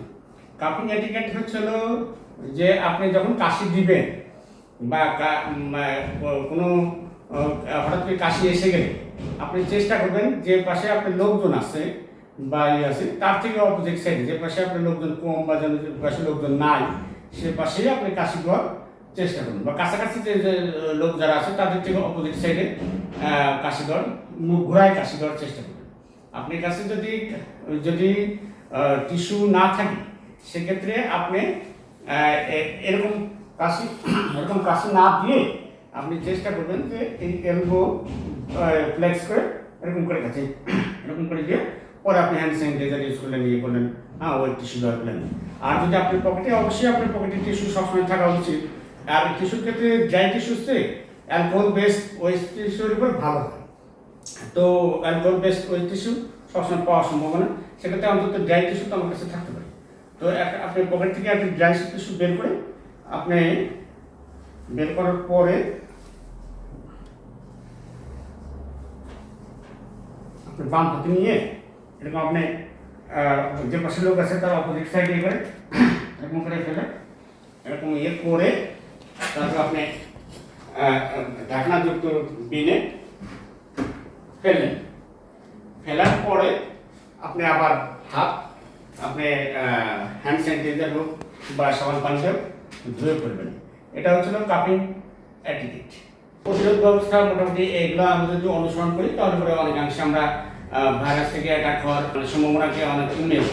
আরেকটা ব্যাপারে একটু বলা হয়নি, এই যে এখন যে সিজন, এই সিজনে তো আমাদের তো ঠান্ডা কাশি এমনিতেই আমরা সবসময় অ্যাফেক্টেড হইতে পারি। যে কোনো সময় আমার ঠান্ডা কাশি হলেই কি আমার ভিতরে করোনা ভাইরাস এরকম কিছু মনে করার দরকার আছে কিনা, তাই না? অনেকেই আমাদের কাছে এই ধরনের প্রশ্ন সম্মুখীন আমরা হই বা আমরা মনে সন্দেহ থাকি যে এখন তো যে সিজন চেঞ্জের সময়, ঠান্ডার সময় অনেক সময় আমরা এই হাসি কাশি সর্দি এগুলা আমাদের লেগেছে। এখন কথা হচ্ছিল যে এটা বেশিরভাগ ক্ষেত্রেই সাধারণত এগুলা করোনা ভাইরাস ডিজিজ দ্বারা এফেক্টেড হয়েছেন তা না, বা এফেক্টেড হলেও যে আমরা যে 4টা নর্মাল স্ট্রেইন বলছিলাম ওই 4টে স্ট্রেইন বেশিরভাগ সময় হয়ে থাকে, বা অন্য কোনো সাধারণ ফ্লু, সিজনাল ফ্লু, ইনফ্লুয়েঞ্জা বা কমন কোল্ড এগুলো হতে পারে, যেগুলো কিনা আপনি কয়েকদিনের মধ্যেই এমনিতেই ভালো হতে। তবে এখন এই নিয়মগুলো তার জন্য হয়তো একটু ভালোভাবে অনুসরণ করা উচিত।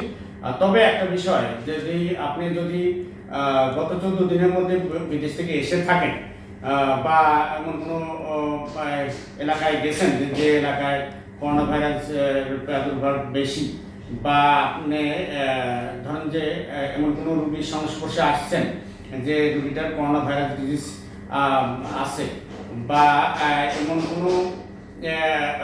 এমন কোনো লোকের সাথে আপনি সাক্ষাৎ করছেন গত 14 দিনের মধ্যে, যিনি বিদেশ থেকে এই 14 দিনের মধ্যে আসছেন, এরকম যদি হয়, বা আপনি করোনা ভাইরাস ডিজিজ নিয়ে কাজ করেন, রোগীদের প্রত্যক্ষভাবে সেবা দিয়ে থাকেন, তখনও হতে পারে সেক্ষেত্রে আপনাকে, আমার মনে হয় যে সেক্ষেত্রে আপনাকে হোম কোয়ারেন্টাইনে চলে যাওয়া উচিত। হোম কোয়ারেন্টাইন আপনি নিজেই সচেতন নাগরিক হিসেবে আপনি চলে যাবেন। চলে যাওয়ার পরে সেক্ষেত্রে আপনি লোকাল যে আইডিসিআর, লোকাল যে গভর্নমেন্ট প্রতিনিধি আছে তাদের সাথে আপনি যোগাযোগ করার চেষ্টা করবেন। এবং হোম কোয়ারেন্টাইন এখানে একটা বিষয়, যে হোম কোয়ারেন্টাইনে আপনি থাকার চেষ্টা করলেন, তাদেরকে ইনফর্ম করলেন, তারা আপনাকে তাদের আইনানুগ যে আছে যে তারা সেটা দেখাবলো করবে। তবে আপনি যেটা কোয়ারেন্টাইন থাকা অবস্থায় কোয়ারেন্টাইনের যে নিয়মগুলো সেগুলো আপনি একটু মেনে চললে ভালো হয়। যেমন কোয়ারেন্টাইন থাকা অবস্থায় আপনি সেপারেট রুম ইউজ করলে ভালো হয়। তারপরে আপনি যে পরিবারের যে সদস্য আছে তাদের থেকে 6 ফুট দূরত্বে থাকার চেষ্টা করেন। আপনি সেপারেট যে জামা কাপড় বা বিছানার চাদর বা সেপারেট টয়লেট, থালা বাসন এগুলা ইউজ করার চেষ্টা করুন। তো আমরা এই পর্যায়ে করোনা ভাইরাস ডিজিজ 19 এই ডিজিজটা হওয়ার পরে এ পর্যন্ত আমি আমাদের যেসব আত্মীয় স্বজন, এলাকাবাসী এবং আমার যে রোগীরা আছে তাদের কাছ থেকে অসংখ্য প্রশ্নের সম্মুখীন আমি হয়েছি। তার ভিতর যে প্রশ্নগুলো সবচেয়ে বেশি বা বারংবার আমাকে শুনতে হয়েছে সেগুলো সম্বন্ধে আমরা একটু আলোচনা করতে পারি। তো এখন সবচেয়ে বেশি যে প্রশ্নটা পাওয়া যায় সেটা হলো কোয়ারেন্টাইন এবং আইসোলেশন কি, বা কোয়ারেন্টাইন কাদের করা উচিত বা পদ্ধতিটা কি, আইসোলেশন বা কি, এ বিষয়ে আইনানুগ কি ব্যবস্থা, এগুলো আর কি অনেকেই জানতে চাইছে। তো আসলে কোয়ারেন্টাইন অনেক প্রাচীন একটা শব্দ।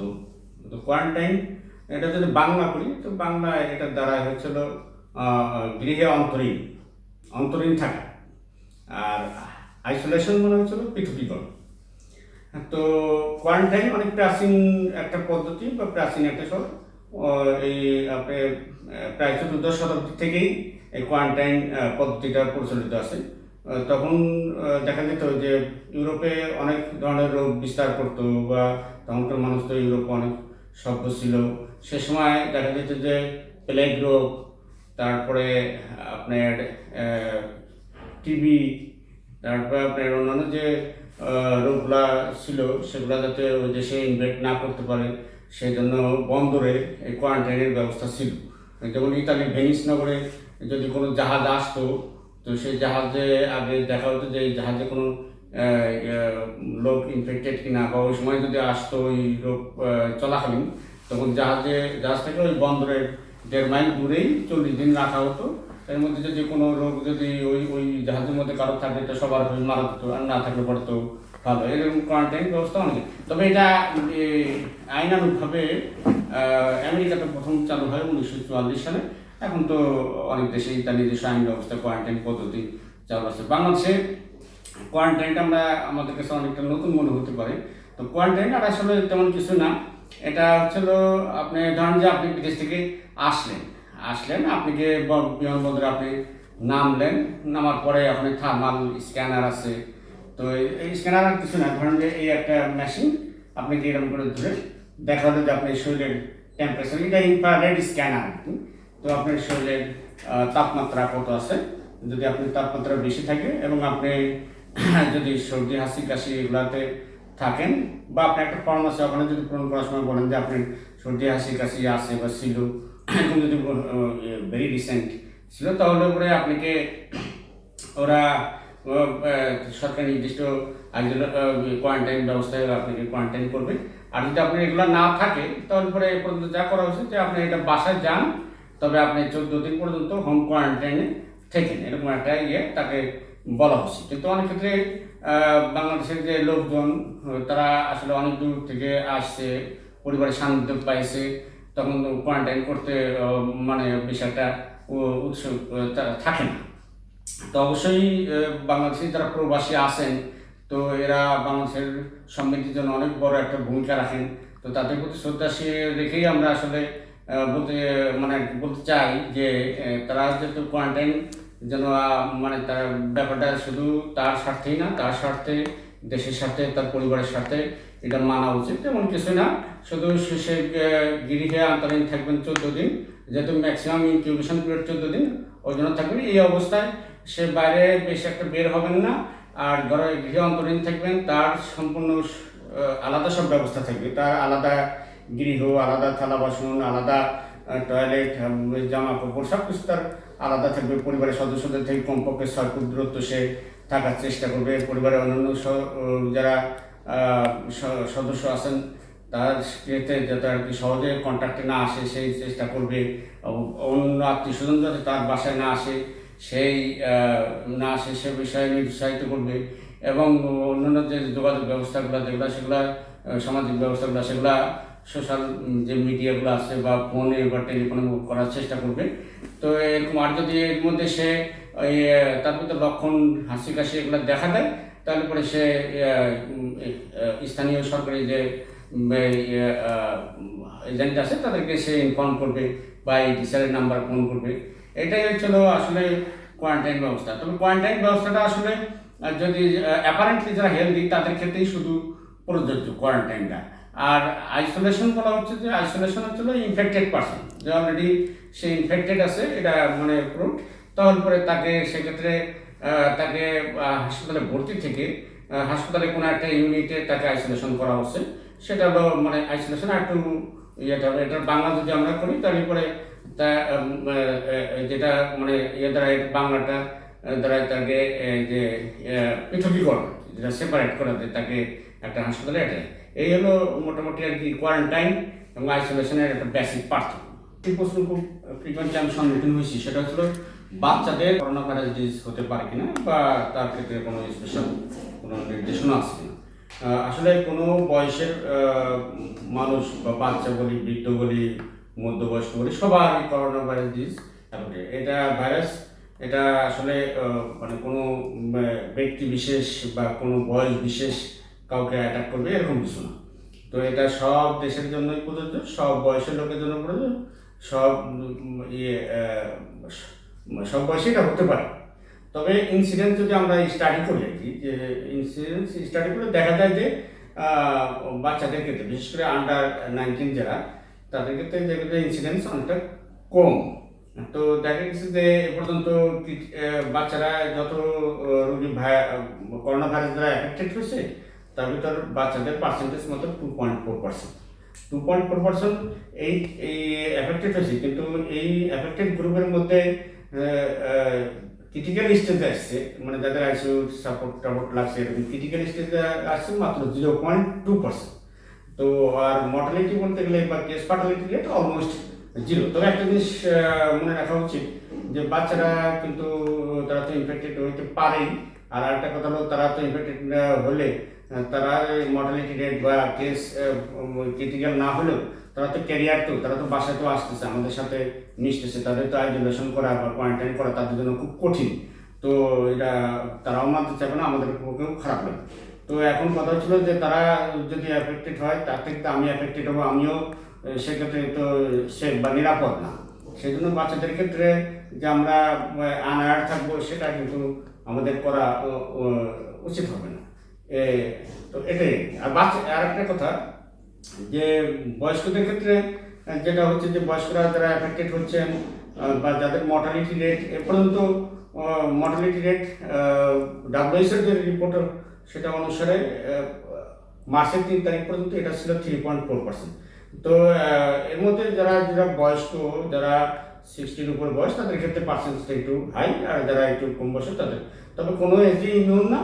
তো বয়স বাড়ার সাথে সাথে এটা তো আপনার জানা, বয়স বাড়লে মানুষের অন্যান্য কোমরবিড ডিজিজ যেগুলো, বিশেষ করে ডায়াবেটিস, হাইপার টেনশন ও আদার কার্ডিয়াক ডিজিজ, আপনার সিওপিডি, লাং ডিজিজ, এগুলো যেহেতু থাকে, পাশাপাশি তার ইমিউনো কম্প্রোমাইজড হয়ে যায়, তারপরে ক্যান্সার থাকতে পারে, সেই স্টেরয়েড ডিপেন্ডেন্ট থাকতে পারে, এই জন্য তার ইমিউনিটি অন্যান্য যারা অ্যাডাল্ট তাদের তুলনায় রিলেটিভলি কম থাকে, সেজন্য তাদের মর্টালিটি রেটটাও হাই বা তার ক্রিটিক্যাল কেয়ার লাগার সম্ভাবনা বেশি।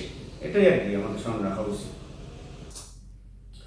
আমি তৃতীয় আরেকটি প্রশ্নের সম্মুখীন যেটা বেশি হয়েছি সেটা হলো মশা মাছি দ্বারা এটা রোগটা ছড়াইতে পারে কিনা, বা আরও শুনছি যে এই মুহূর্তে আমাদের পোলট্রি মুরগি, তাদের ফার্মের মুরগি খাওয়া ঠিক হবে কিনা, এরকম প্রশ্ন আর কি। তো আমি যেটা আসলে জানতে চাচ্ছি যে মশা মাছি মশা দ্বারা এটা মশাবাহিত কোনো রোগ না। তো আমরা প্রথমে যেটা শ্রেণী বিভাগ করছিলাম যে অণুজীব যেসব মানুষের শরীরে সংক্রমণ ঘটাতে পারে, প্রোটোজোয়ার কিছু কিছু ডিজিজ আছে, সেগুলো মশাবাহিত হয়।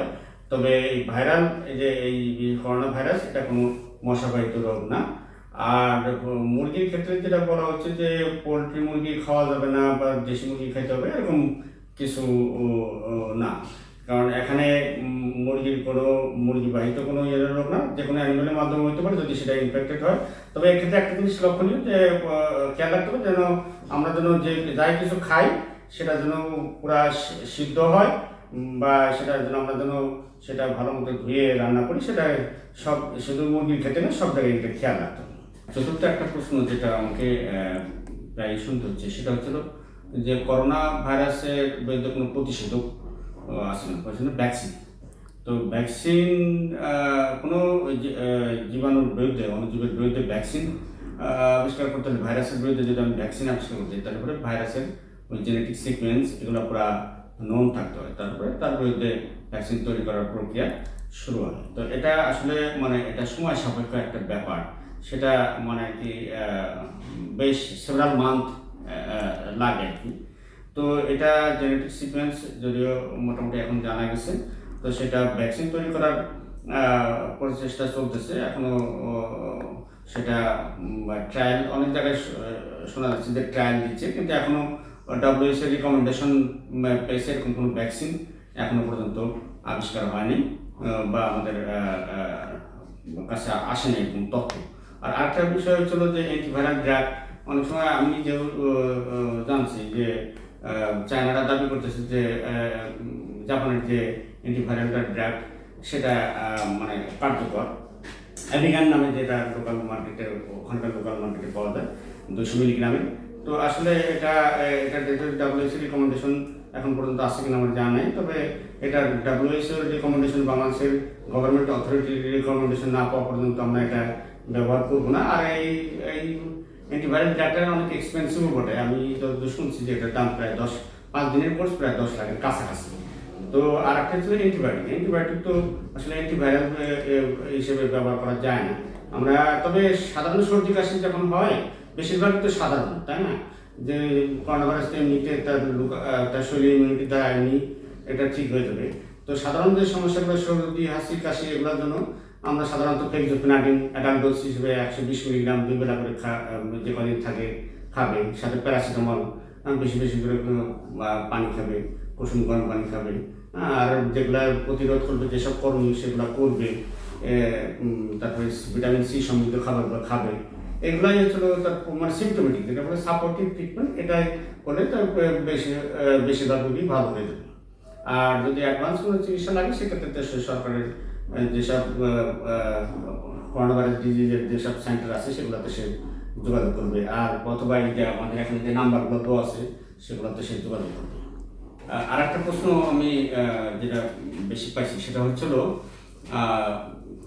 সে আর কি সামাজিক যোগাযোগ মাধ্যম যেমন ফেসবুক বা অন্য কোনো ইস্যু থেকে জানতে পারছি যে আমি নিজেও দেখছি আর কি যে রসুন, থানকুনি পাতা, আম পাতা, যা হোক এগুলা কি করোনা ভাইরাসের বিরুদ্ধে কাজ করে কিনা বা এগুলো প্রতিষেধক হিসেবে ব্যবহার করা যেতে পারে।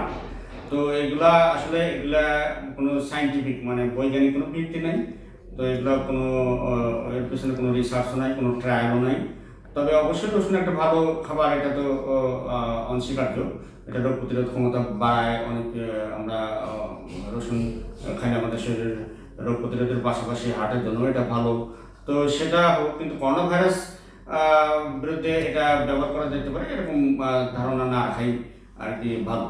আর আরেকটা বিষয়ে প্রশ্ন যেটা আমাকে প্রায় পেতে হয় সেটা যে একজন ধরুন বিদেশ থেকে আসার পরে তার আসলেও কিন্তু তার কোনো হাসি সর্দি কাশি নাই, এই মুহূর্তে কি তার সাথে আমি চলাফেরা করলে কি আমার হতে পারে কিনা, মানে আমি করোনা ভাইরাস দ্বারা অ্যাফেক্টেড হতে পারি কিনা। হ্যাঁ, এটা একটা গুরুত্বপূর্ণ প্রশ্ন। তো আমরা প্রথম দিকে আলাপ করছিলাম যে ল্যাটেন্ট পিরিয়ড বলে একটা শব্দ আছে, যে ল্যাটেন্ট পিরিয়ড মানে হচ্ছিল আপনার শরীরে ভাইরাস ঢুকলো, ধরেন যে বিদেশে যে আসছে তার শরীরে ভাইরাসটা ঢুকছে, আসার পরে সে হয়তো বা গত পরশু দিন আসছে, কিন্তু ভাইরাসটা ঢুকছে তার শরীরে ভাইরাস ঢুকছে হয়তো বা 4-5 দিন আগে, কিন্তু এখনো পর্যন্ত তার মধ্যে উপসর্গ মেলে নেই। কারণ উপসর্গ তৈরি করার জন্য ওই ভাইরাসটাকে মাল্টিপ্লিকেশন হইতে হবে, মাল্টিপ্লিকেশন হয়ে বেড়ে তারপরে আস্তে আস্তে সে তার সিমটমগুলো প্রডিউস করবে। সাধারণত 14 দিন সময়ের মধ্যেই সে সিমটমগুলো প্রডিউস করে। এই সময়টার মধ্যে সে ছাড়াইতে পারে সে আপনার শরীরে, তবে সম্ভাবনা মানে ক্ষীণ। তবে এটা ভাবা যাবে না যে এই অবস্থায় সে পারে না, তবে সম্ভাবনা ক্ষীণ। আর আরেকটা কথা যে এরকম যদি লোক আসে, আসলে তো এরকম যদি লোক আসে তা তো হোম কোয়ারেন্টাইনে থাকার কথা। এরকম যদি বিদেশ থেকে আসলো তাতে কিন্তু অবশ্যই 14 দিন হোম কোয়ারেন্টাইন সে পালন করবে। আর দেশের মধ্যে যদি এয়ারপোর্টে ধরা পড়েছে সেটা ওখানেই সরকার ব্যবস্থা করবে। আর যদি ওখানে সমস্যা না থাকে, দেশে আসে থাকে আর হোম কোয়ারেন্টাইন পার হয়ে আসলে তখন আর তাকে আমরা ওইভাবে আর তার থেকে আসার আর আমার সম্ভাবনা নাই, নতুন করে যদি সে ইনফেক্টেড না হয়ে থাকে। আর একটা প্রশ্ন আমি ওভারকমন বা ডাইরেক্ট পেয়ে থাকি, সেটা হচ্ছিল যে আমার হাসি হচ্ছে বা সর্দি কাশি আছে 3 দিন ধরে বা 4 দিন ধরে, আমি কি এই মুহূর্তে করোনা ভাইরাসের জন্য যে পরীক্ষা সেটা করবো কিনা বা কোথায় যাবো বা এরকম আর কি। তো আসলে হাসি সর্দি কাশি বা অন্যান্য flu like symptom, nasal কনজেশন, rhinorrhoea, এগুলা তো আসলে এই তো ভেরি মাস কমন। এটা এই সিজনে তো যখন সিজন চেঞ্জ হয় তখন তো আরও বেশি হয়। তো ফ্লু লাইক সিমটম, তো আমি প্রথমে বলছি যে প্রথম ঢাকাতেই এটা খারাপ কিছু বা করোনা ভাইরাস ডিজিজ এরকম কিছু মনে করার কোনো অবকাশ নেই। তো প্রথমে আমরা এটা সাধারণভাবেই ধরে নেব, যেটা সাধারণ চিকিৎসায়, যেমন যেটা আমি আগে বলেছিলাম যে ফেক্সোপেনাডিন, প্যারাসিটামল, ভিটামিন সিবিড যেটা, সেটা আবার সি সমৃদ্ধ খাবার। তো আর যেগুলা লক্ষ্য, যেগুলো প্রতিরোধের জন্য যেসব ব্যবস্থা আছে সেসব ব্যবস্থা যদি সে মেনে চলে, তো এটা সাধারণত কিছুদিনের মধ্যে ভালো হবে। তবে পরীক্ষা কার করা উচিত বা কার সেলফ কোয়ারেন্টাইন যাওয়া উচিত, কাকে ইনফর্ম করা উচিত, যদি আপনার এরকম মনে হয় যে আপনি গত 14 দিনের মধ্যে বিদেশ থেকে আসছেন বা বিদেশে লোকের সংস্পর্শে আসছেন বা বিদেশ থেকে আগত কোনো লোকের সংস্পর্শে আসছেন বা করোনা ভাইরাস ডিজিজ হয়েছে এরকম কোনো লোকের সংস্পর্শে আপনি গত 14 দিনের মধ্যে গেছিলেন বা আপনি একটা হেলথ কেয়ার প্রোভাইডার এরকম যদি হয়ে থাকে, তাহলে পরে হয়তো বা সেক্ষেত্রে করোনা ভাইরাস ডিজিজ হতে পারে। তবে প্রাথমিক অবস্থায় তার জন্য যে ওই কনফার্ম করার জন্য পরীক্ষা নিরীক্ষার দরকার আছে তা, এক্ষেত্রে সে সেলফ হোম কোয়ারেন্টাইনে চলে যাবে। আর লোকাল হেলথ কেয়ার প্রোভাইডার বা গভর্নমেন্ট অথরিটিকে সে ইনফর্ম করে রাখবে। এই যে হটলাইনগুলো নাম্বার এখানে আছে সেগুলোতে সে ইনফর্ম করে রাখবে। যদি আপনার সিমটম না রিলিভ করে বা এটা আরও বাড়তে থাকে, তখন আপনার হয়তো বা পরীক্ষা নিরীক্ষা করা দেখা লাগতে পারেন। এর জন্য পরীক্ষা নিরীক্ষার মধ্যে যেটা আমরা করে থাকি সাধারণত RT-PCR, reverse transcripted polymerase chain reaction. এটা যে পরীক্ষাটা এত সহজলভ্য না বা এটা সব জায়গায় হয়ও না। তো এটা যদি সবাই যদি এই হাসি কাশি হলে পরে সবাই যদি সেখানে যায়, আমাদের নর্মাল রিসোর্স যে সেটা ওভারহেল করবে। মেন কথা হচ্ছে সবার তো প্রয়োজন নেই, বেশিরভাগ লোক ভালো হয়ে যাচ্ছে। আর যারা ভালো হচ্ছে না বা যাদের ক্ষেত্রে এই যেটা বললাম এই ইয়েগুলো আছে, সেগুলো ক্ষেত্রে সে এই হটলাইনে ডিসাইড নাম্বারে যোগাযোগ করবে। তারা যদি মনে করে যে আপনার কাছে এই পরীক্ষার দরকার আছে, তাহলে তারা আপনাকে ইনফর্ম করবে বা আপনি তাদের সাথে যোগাযোগ রাখবেন।